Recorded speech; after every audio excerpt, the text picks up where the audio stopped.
আসসালামু আলাইকুম সবাইকে ওয়েলকাম করছি আমার নতুন একটা ভিডিওতে। আজকে আমি আপনাদের সঙ্গে শেয়ার করতে যাচ্ছি আমার হাতের একটা কেকের রেসিপি, যেটা আপনারা চাইলে খুব ইজিলি বাসায় তৈরি করতে পারেন। এই যে এখানে আমি মেজারমেন্ট কাপে সবগুলা মেপে সব উপকরণ নিয়ে নিয়েছি। ফার্স্ট থেকে আমি দেখাচ্ছি আবার। ফার্স্টে আমি তেল নিয়েছি, এখানে একটা কাপের 4 ভাগে 3 ভাগ তেল। কোকো পাউডার এখানে আছে হাফ কাপ, তারপর কেকের সেন্ট, তারপর ওখানে আটা বা ময়দা আপনারা নিতে পারেন 1 কাপ, বেকিং পাউডার 1 চা চামচ, আর এখানে চিনি হাফ কাপ, তারপর এখানে আছে ডিম 4টি। এই যে মাত্র এই কয়েকটা উপকরণ আপনারা খুব ইজিলি কেক বানাতে পারবেন। আজকে সেটাই আমি আপনাদের সঙ্গে শেয়ার করব। তো ফার্স্টে এখানে আমি ডিমগুলোকে ভেঙে নিব।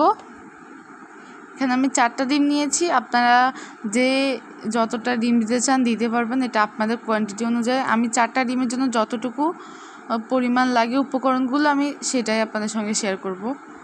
তো ডিম দেওয়ার পর এখন আমি এখানে দিয়ে দিব চিনি, মানে হাফ কাপ, 4টা ডিমের জন্য হাফ কাপ চিনি। তারপর চিনি দেওয়ার পর এখন এটাকে আমি খুব ভালো করে ব্লেন্ড করে নিব।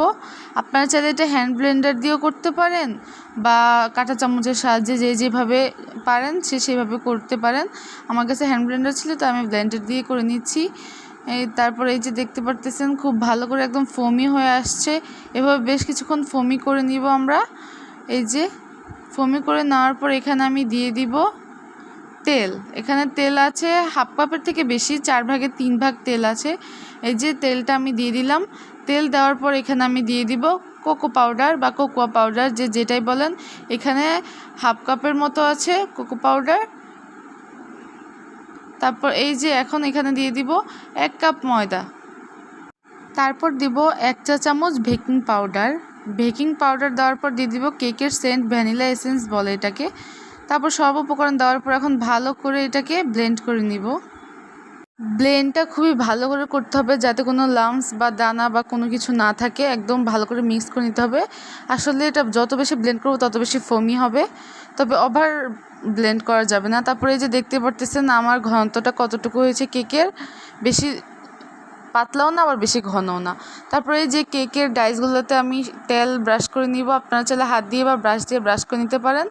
তারপরে এই যে তারপরে অল্প একটু আটা বা ময়দা ছিটিয়ে দিতে পারেন, তাহলে কেকগুলো যখন আমরা উঠাবো তখন খুব ইজিলি উঠে যাবে। তারপর এখন আমি এই যে ঢেলে দিয়েছি কেকের ডোটা কেকের ডাইসের মধ্যে। তো এই যে এখন এটা আমি একটু ভালো করে টুথপিক দিয়ে নেড়ে চেড়ে নিব যাতে কোনো লাম্পস না থাকে।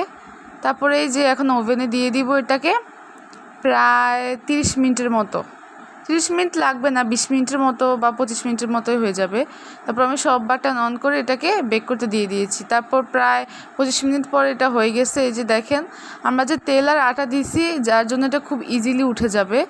এই যে দেখতে পারতেছেন খুব ইজিলি উঠে গেছে, কোনো আটকায় নাই। যদি তেল আর আটাটা না দিতাম তাহলে কিন্তু উঠতে একটু অসুবিধা হইতো। এই যে দেখেন কতটা সফট হয়েছে আমার কেক। মেক করা খুবই ইজি, আপনারা চাইলে এভাবে বাসায় মেক করতে পারবেন। আর এই যে আমার একটা ছোট ভিডিও আমি আপনাদের সঙ্গে শেয়ার করলাম। সবার ভালো লাগলে লাইক, কমেন্ট এবং শেয়ার করবেন। আল্লাহ হাফেজ।